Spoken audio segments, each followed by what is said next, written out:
Good morning. I'm so pleased to welcome you to the Housing and Community Development Equity Panel for GPLEX 2020.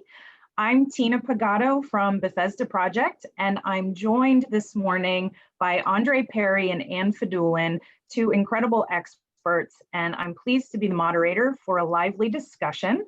I'm going to tell you a little bit about who I am, then turn it over to Andre and Anne for intros, and then we'll dive in. I'm the CEO of Bethesda Project, which is a local nonprofit here in Philadelphia. We've been around for 41 years. Our focus is single adults experiencing chronic homelessness with 14 different sites here in Center City, ranging from emergency shelter to permanent supportive housing. The people we serve have accompanying disabilities that can be serious and persistent mental illness and substance addiction primarily. We serve approximately 1,500 unique individuals over the course of a year, and we're working to transition people to stable housing while helping them achieve their highest level of self-sufficiency. So my content area is definitely homelessness, focused here in Center City, Philadelphia. Now I'm pleased to introduce Andre. Take it away. Yes, hi everyone. I'm Andre Perry. I'm a fellow at the Brookings Institution where I study Black majority cities. And I specifically look at assets in those places where the share of the Black population is in the majority. I look for the assets that should be priced or valued more than they actually are, but for racism, we see a reduction in that value. So I try to resurface and restore value to those assets. Perfect. Thanks, Andre. And Anne, tell us a little bit about your background. I'm Anne Fadullon. I'm Deputy Mayor of Planning and Development for the City of Philadelphia, and I would be remiss if I didn't say what a great partner the Bethesda Project is to the city and to its homeless population, and you guys just do great work. I oversee everything planning and development in the City of Philadelphia. Probably most pertinent to this panel is the Division of Housing and Community Development that's part of the department, and then its sister agency, the Philadelphia Housing Development Corporation, which also encompasses the Redevelopment Authority and the Land Bank, where we provide services to almost everybody that needs some kind of housing support in the city. We do not oversee the Housing Authority. We do not necessarily deal directly with the homeless population, although we work very closely with both the Housing Authority and the Office of Supportive Housing, so that we are all collaboratively in this work together. Great. Thanks, Anne. And thanks for the kind word about Bethesda. We are really proud to be part of the city's continuum and a partner with the Office of Homeless Services. So as I stated, my content area is very specific and focused on people experiencing chronic homelessness here in Philly. But our goal today is to open the conversation up more broadly. So I'm going to move us into our first question. And I think I'll start with Andre and then hear from Anne. The first question is, what private and public policy decisions have had the greatest impact on housing and community development in places like Philadelphia and also the surrounding region? Well, it's hard to ignore or not mention redlining and its impacts on the historic generational impacts on the city. Actually, Philadelphia, with its museums and the archives, a great resource for understanding redlining and its impacts. We know in the 30s and throughout the mid-century that the Homeowners Loan Corporation, the federally backed Homeowners Loan Corporation, drew red lines around Black majority neighborhoods, deeming them unworthy of investment for low interest loans, for down payment assistance, which throttled Black people's economic mobility. And so folks that were not in those areas were able to acquire homes, build new communities, pass that wealth on to their children, and those children pass that wealth on to their children. And in places like Philadelphia, this has had a tremendous impact on the current state of wealth and this current state of communities. But I'd be remiss if we did not talk about Walter Wallace Jr., because who was, just as we're talking, murdered in the streets of Philadelphia, while redlining certainly set a horrible example of extracting material wealth from Black Americans and for the entire city and cities overall. But it also set a mindset of seeing Black people as too risky of investment. And you see that dim view of Black Americans being played out in everyday practices like policing. Now, I talk a lot about housing devaluation. We'll get into that later. But ultimately, it's the devaluation of people that we're talking about. The looking at Black people as unworthy, as inhuman, as threats to society. And this is the practice and the mindset that was helped created by redlining. And so for me, that policy, certainly, I mean, there's other things, everything from slavery to Jim Crow racism, all these different things. And we should talk about that. But in terms of housing and community development, there is, without question, it's hard to say that redlining isn't in that top three, because it's still with us today, and we'll get into that later. Thanks, Andre. I love that you wove in the most recent murder of a Black Philadelphian here, Walter Wallace Jr. I think your point is well taken, that all of these things are so intertwined, and it's hard to just kind of peel it away and say there's this one public policy decision. There's so many that are part of this intersectionality, part of the problem. So Anne, I guess I want to turn it over to you to maybe respond to Andre, or to share an alternate perspective or additional policy decisions that you've seen really impacting the Philadelphia region. Yeah, I mean, I think to be that redlining is a big thing, and it gets a lot of attention. I think there's also, the policies of the FHA, and we talked about the surrounding areas.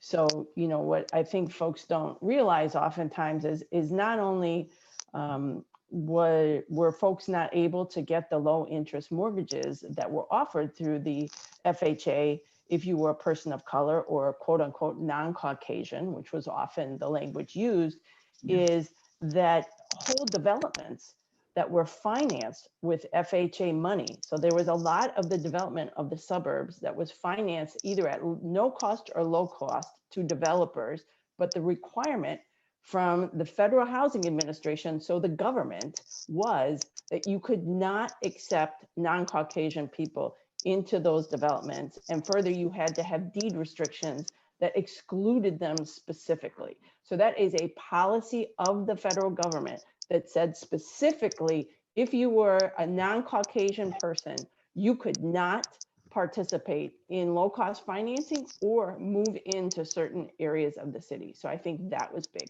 I also think there's other things talking about this interconnectivity that people don't associate with housing.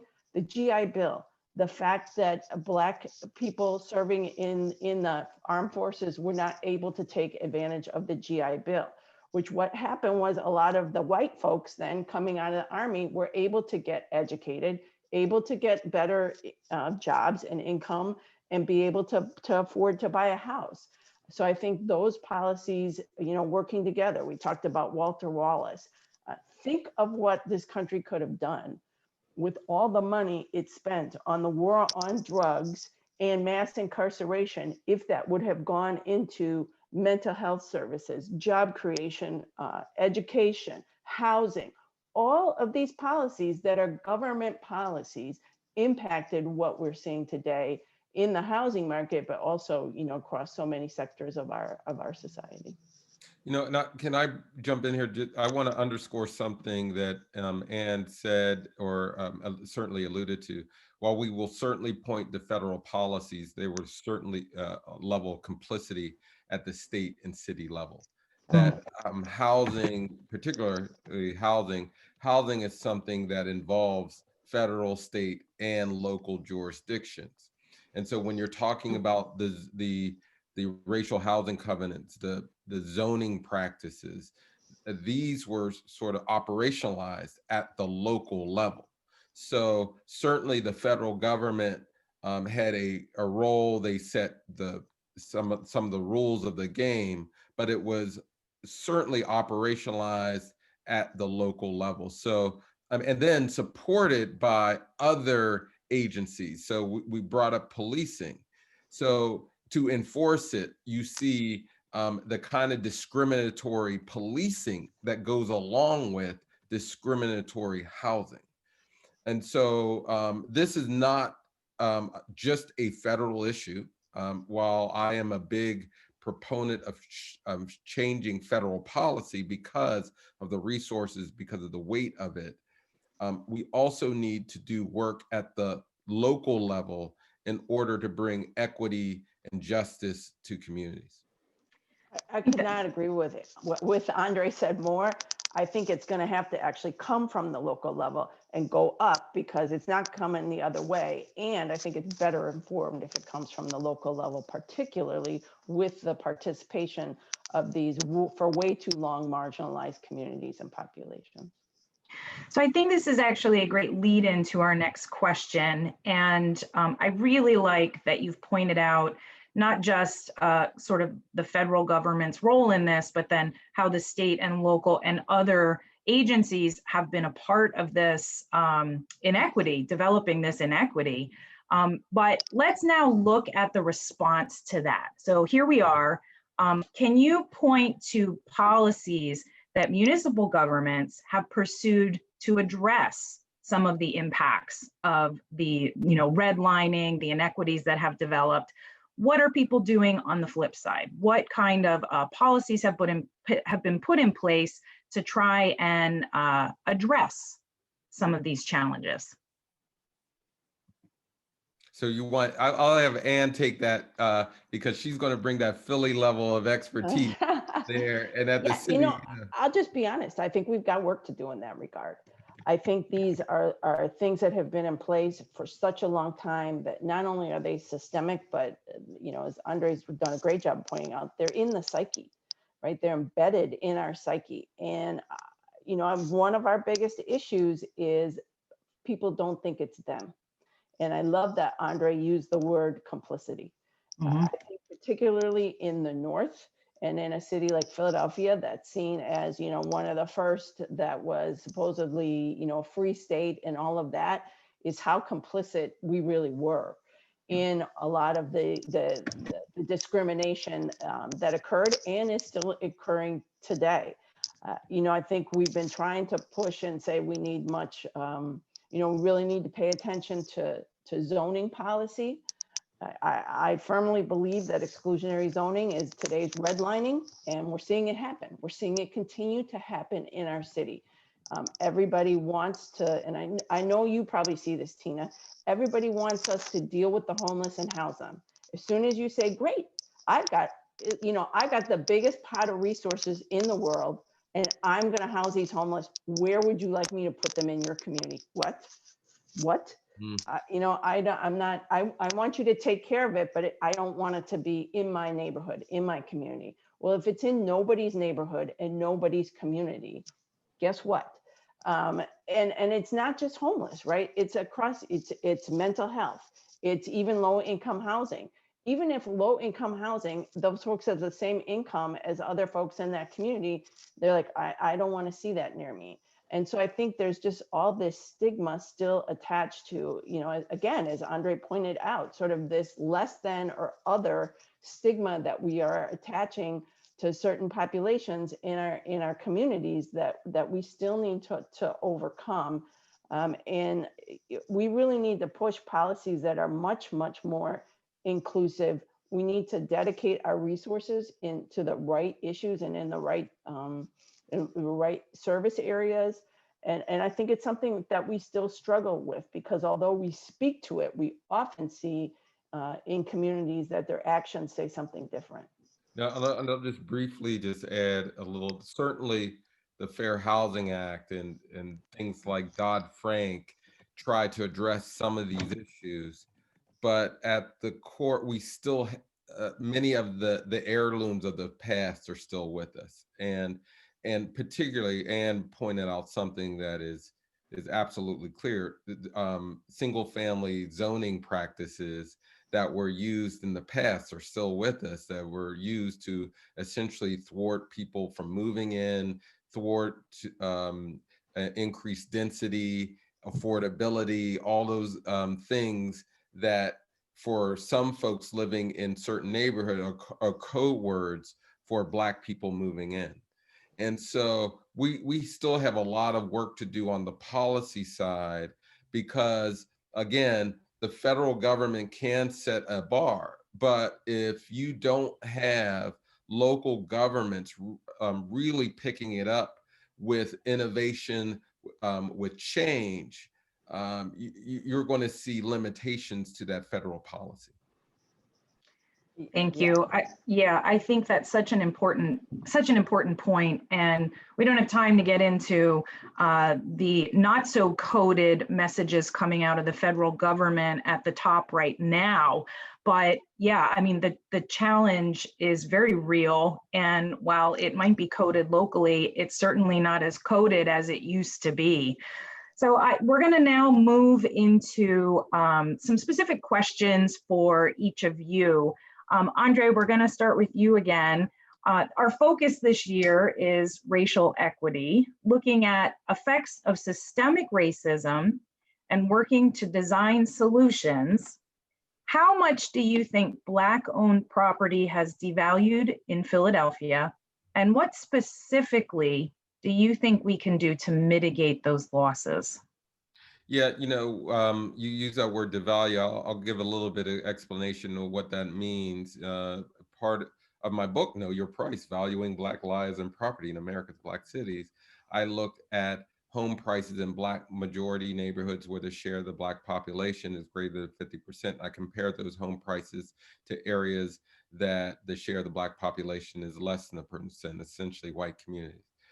And we controlled for all the reasons why people say home prices are lower, meaning we look for apples to apples comparison between homes of similar size, similar number of rooms. We look for homes with the same educational levels, the same crime levels. And what we found pretty much astounded that homes in Black neighborhoods on average are priced 23% their white equivalent. And that amounts to about 48,000 per home. Accumulatively, that's 156 billion in lost assets. In Philly in particular, that it's about 28% difference, about 36,000 per home, millions of dollars lost. Remember, municipalities use those funds to finance everything from education to infrastructure to policing. And the problem being, you can't just wave a magic wand and raise property prices, because you essentially lock out low income folks from buying those properties. So we really do need very innovative approaches to restoring value. And the way you do that is similar to how we actually got out of the Depression and how we lifted up poor white people during the Depression. We put money in hand. We invested in people, and that was through low interest loans, down payment assistance. And I say all the time, if you invest in place and not people, you essentially encourage push out, gentrification, displacement. And so we got to figure out ways to cut the check, get resources in hands of people. And in addition to potential homeowners or current homeowners, we also need to support local businesses and business owners. One of the ways you can restore values community is also investing in the commercial corridors adjacent to neighborhoods. But again, don't just focus on businesses or focus on business owners, and focus on and simultaneously working on housing. If you invest in business corridors and not housing, you encourage push out. So again, we've done this before. We've invested in people, getting resources in the hands of people so that they could acquire new homes, so they could fix up their home. We just have not done it for Black people in Black majority areas. So the same remedies that got us out of recessions and depressions of the past, we can do it again. All right, I'm taking a note. That's so powerful, and you make it sound so easy, which is great. You know, it's like it's not that we don't know the solutions, we're just not employing them. So you've brought up gentrification, and your question is specific about gentrification. So in your opinion, how big a threat is displacement from gentrification in Philadelphia?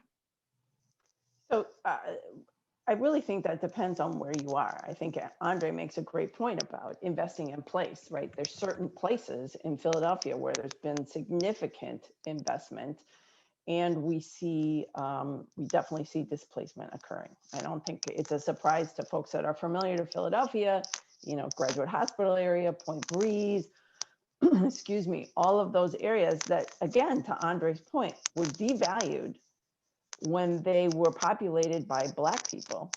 And now that they're being populated by white people, the value has gone way up. We are definitely not seeing that kind of investment in a large swath of Philadelphia.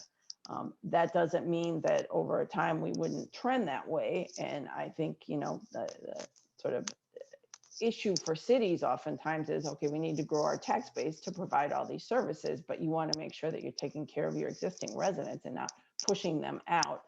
But you want to be able to have the resources to take care of them. So I think we are definitely seeing gentrification pressures in certain communities, and unfortunately in other communities we're still seeing pretty predominant disinvestment. I think, again, to Andre's point, is how do you make sure these areas are valued accurately? And how do you then account for getting that value back in so that you're not displacing? So some of the things are, not only can you not just sort of reprice everything so that it's out of the reach of too many of our folks, but also how can you make sure that their property taxes don't go through the roof and that displacement is caused that way. So I think the city actually has a lot of good programs as far as property tax relief. I think we need to do a much better job of providing access to those programs. We've got issues with tingle title, we've got language issues, and you know, it's also, we've got too many programs and we need to simplify. So I think those are those kind of protections in place, and we focused a lot on homeowners. I think one of the things that we realized that we had a gap in was renters, who are much more vulnerable to displacement. So one of the reasons we were able to get rent assistance up and running so quickly during the pandemic was we were kind of going down that road anyway. But again, I think, Tina, to your point, we have a lot of good solutions. Unfortunately, we don't have very many resources. And so it's very hard to resource. And again, I think to Andre's point about commercial corridors and housing definitely go hand in hand. When you invest in those corridors and they start to attract more people, you've got to make sure that the protections are in place so that the folks that are in those communities today can stay in those communities and take advantage of the different amenities that may be coming in. I also think that there's an opportunity to figure out, again, something in Andre's book is, how do we buy the block? But it's not just how do we buy the block, it's who's buying that block, and how do we get control particularly of land and sites back, even though that's placed, but how do we get it back into the control of some of the people that frankly it was taken from? And how do we do that in a way that feels equitable and that adds to that wealth building that really needs to happen in our Black and brown community? You know, I'm going to just add just a few more things to that. This goes back to policing. nothing says you don't belong in a community like getting shot dead in the street. And so that these social services are absolutely critical, that that residents are getting a good return on investment. A lot of folks are paying taxes and expecting quality policing, and they're not getting it. And it sends a message about belongingness there. In addition, I will say that we need new ownership models. It's clear that one, that this idea that you have to own a single family home in the traditional way may not hold up in a lot of places. And so we need alternatives. I mean, cooperatives. There's a lot to be explored here. And in addition, we also need to figure out ways to have renters have some predictability and durability in their place. The problem, the benefit of home ownership is you can withstand recessions. You're not constantly pushed out. Your rent doesn't change consistently. And so we need policies that enable, particularly times during recessions, where people can have consistent rents, that they can have long-term leases. And so, we constantly talk about ownership, but we should not forget that we need policies around renting to also advance as well. That's a really great point, Andre.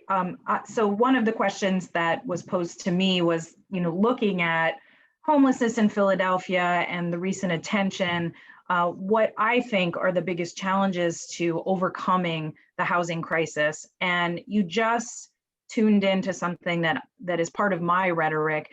It's about, so the number one thing I think is affordability.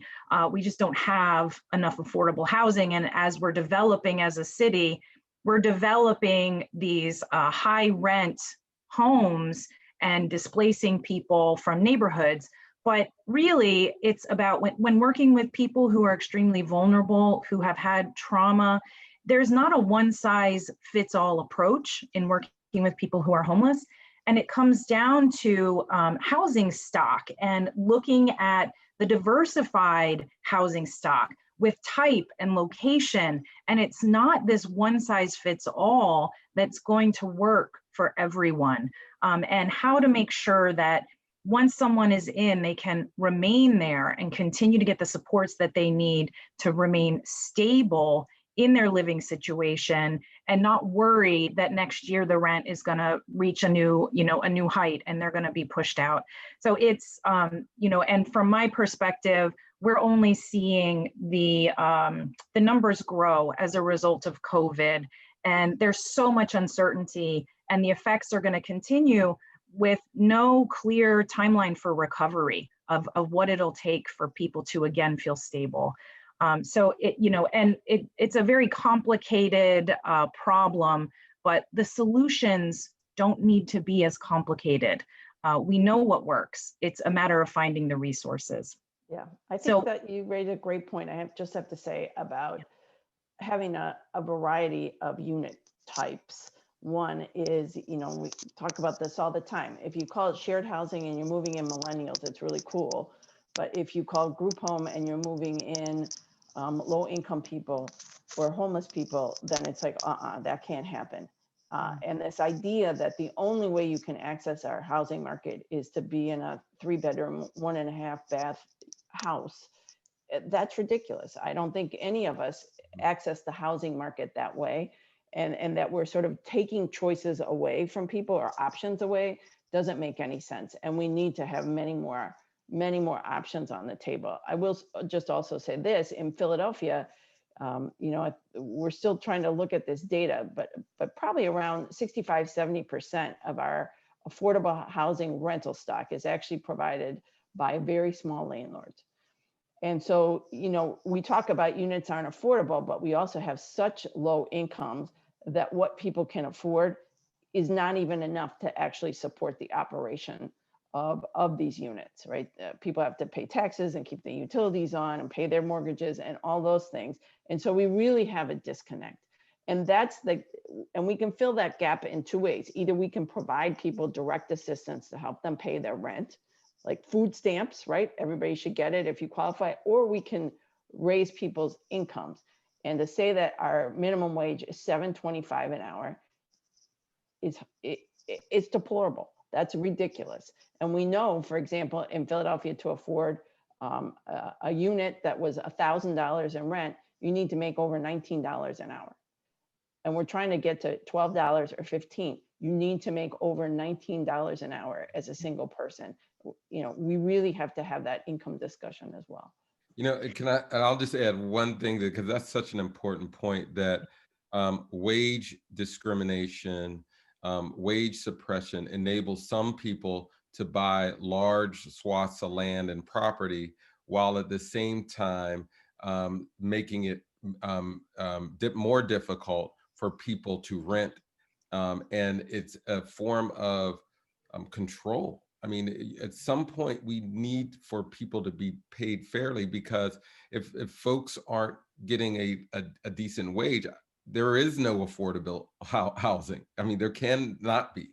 And so we need to address this problem, not just by looking at housing per se, but it involves jobs, it involves policing, it involves education. All these things work together. And most people who get involved in community development, they see the intersections. But oftentimes we're kind of compelled to only work in one sector. And so it's incumbent upon organizations like this to connect the dots, because if we don't, we could be making large investments in one area and missing the larger point. And so I think it's important to build these connections to other markets so that you can see how they work together to suppress or privilege people. I think that's a great way for us to wrap. I want to thank both Andre and Anne for sharing their wisdom and insights. This has been a great discussion that I think we could continue well into the next 2 hours. But I'm also really inspired to think that this conversation is going to help our fellow G-plexers collaboratively dive in and help design some new strategies to really promote racial and social equity in our shared communities. So I will ask if either of you want to share some closing thoughts, and then we will wrap. I wanted to send out some well wishes to the people of Philly who are dealing with yet another killing, and to say that these issues are connected, as I just said, that when we see value in people, we'll start to see better housing, we'll start to see better job opportunities, we'll start to see better incomes. And it starts with valuing people. So of all of this, I will hope that we learn how to work together and build the kind of communities through work, by doing just that, by solving problems. And so we've got to work together, because these senseless deaths have to end, and we have to build community. Yeah, I mean, I just would support everything that Andre said, and I agree, Tina. We start these conversations and you realize they could just go on and on and on, in a very good way, but I would say, again, to some of the things that Andre just mentioned, one, I want to thank Andre for his intentionality around his work and how focused it is on Black majority cities and bringing value back into Black communities and identifying that as a real issue that needs intentionality around it. And then again, to Andre's point, I think it's incumbent on all of us to bring community back into community development. And that somehow in our history, we lost our sense of community and our understanding that we are stronger together, that unless we come together in community, none of us is okay. And that we have to be in this together, and that what happens to my neighbor to somebody, you know, that lives maybe even another community than I do, somebody whose background I may not understand, somebody who doesn't look like me, any of those things, that what happens to them impacts me and is important to me, and that we all have to be paying attention to each other, and we're definitely stronger together.